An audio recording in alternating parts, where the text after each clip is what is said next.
Hello and welcome to Be Anything. My name is George and I'm a conductor. What kind of conductor do you wonder? Am I a conductor of electricity? Well, no, but I do try to create electricity or at least energy with the people that I work with. Am I a train conductor who takes your ticket when you're going on a trip? No, but you often need a ticket to go on a kind of trip with me where I work. What I am is an orchestra conductor. What's an orchestra, do you ask? Well, it's a wonderful group of people coming together to play all kinds of musical instruments at the same time in all kinds of settings, a concert hall or on the street or in a home or at church. Sometimes these ensembles get so big that they need a conductor to help them both rehearse and perform a piece of music, and that's what my job is. It's an honor to stand up in front of a group of musicians and conduct them. You often have to rehearse a lot for some pieces of music, and you get to play over 600 years worth of music that's written for orchestras. When you become a conductor, it takes a very long time. You have to become, one, a very good musician. I play the violin, a little piano, and I played the tuba when I was in high school. You also have to learn about thinking about music and how to interpret music, because I'll give you a little secret about conducting. Waving the hands is the easy part. The challenging part and the most fun part is using your brain and your heart to create music that's written by many famous composers like Beethoven or Brahms or Bach or Tchaikovsky. And their music often took years and years to create, and so the people that play their music have to be very accomplished. They have to know their instruments very well, they have to know their craft of music very well, and they have to know their art form very well. All the styles from the different eras of musical history and the different types of music, opera, chamber music, orchestral music, and styles like jazz and classical, baroque, and even popular music. What's fun is also that you're working with people, so you get to be a leader, and it takes a long time to learn how to be a leader. But in the end, that's the most satisfying part of working with musicians and working with people, is that you get to guide everybody toward making something beautiful and making it great. The other nice thing about being a conductor is that I get to travel all over the world and work with all kinds of musicians, from very young to very old, and very accomplished, and sometimes people who are professional and their life is spent making music, and sometimes I work with people whose music making is just their favorite hobby in their life, and it brings them pleasure and enjoyment, but they have another job where they make the money that they need to make for their life. But I've been to China, Japan, Germany, Ecuador, Brazil, Switzerland, France, the Czech Republic. I've been all over the world conducting, and I have to say that my favorite part of the music making is getting to know the people that I get to work with. Now, this is not always easy, because sometimes we don't speak the same language, but we also have music as the language that we share as artists, and along with an interpreter who helps me with communicating with musicians in foreign countries, we always end up making something beautiful for people to listen to. I get to work with young people sometimes, and I spent many years at a school in New York City called the Juilliard School, and one of my favorite activities of my week was working with the young people at the pre-college level. Sometimes they were as young as 12 years old, and sometimes they were just about to go to college and they were 18. Another place that I got to work with young people that was really enjoyable was in the country of Brazil, very far south from here. Here's a clip of me conducting a concert with my friends in Brazil and a friend of mine who plays the cello very well, who was from the country of France. These are some of my favorite pieces by composers Sergei Prokofiev, Samuel Barber, and Johannes Brahms.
Before we continue to listen to the music, let's do an activity.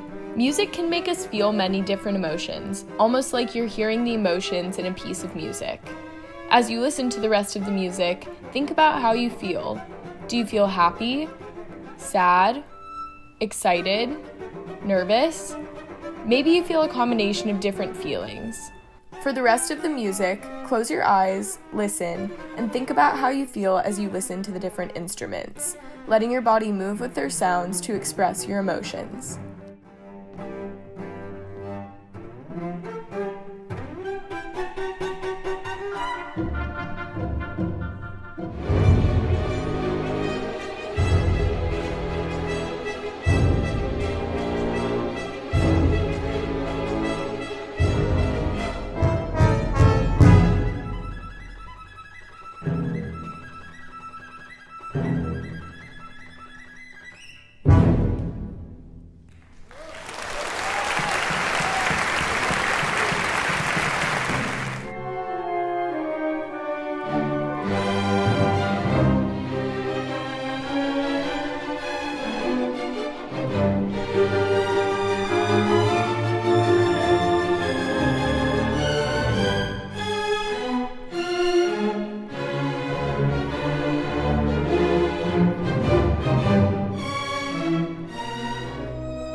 Wasn't that wonderful? All those people from so many different countries coming together on the stage to create something beautiful for the people who were listening to them. That was one of my greatest memories of my career so far. And it's one of the greatest things about being an orchestral musician or a conductor is you're working together with your friends and colleagues to create something for the enjoyment of the people that are coming to listen to you. It's a great art form. Now, I hope you noticed in that video all the different types of people performing on the stage. And since this video is about being anything, I want to tell you that there are no barriers to becoming a great musician or a great conductor. You just have to work hard. It doesn't matter if you're a boy or a girl, where you come from, what country you come from, what culture you come from, whether you are wealthy or poor. There's just a open door, if you will, for anybody to become a great musician and maybe even a great conductor. Now, I'm going to show you a bunch of pictures of wonderful conductors that I've worked with throughout my lifetime when I was learning to become a musician and a conductor, and they helped me a great deal. And notice how different each one is from the other. Now, I can tell you that all of those conductors that you saw just now from all over the world, I had the pleasure of working with as a young musician. And many of them had great influences on my life, and I can tell you that every one of them was a pleasure to work with, both because of who they were as a person, but also because they knew music so well that I continuously learned from them throughout my years as a student, and even beyond that as a young conductor in the profession. So I hope you're inspired to at least think about becoming a conductor, but you don't have to be. You can be anything. But if you do want to do this, go for it. Become a good musician, learn a musical instrument, learn about music, and learn how to perform it well. And gradually, over a period of time, you'll develop into the kind of musician that people want to work with. And then gradually, over a period of time, you'll become the kind of leader that people want to play for. And then eventually, you'll become a great conductor, and you'll play for audiences that will just love the music that you and your colleagues on the stage are performing. So don't forget, be anything.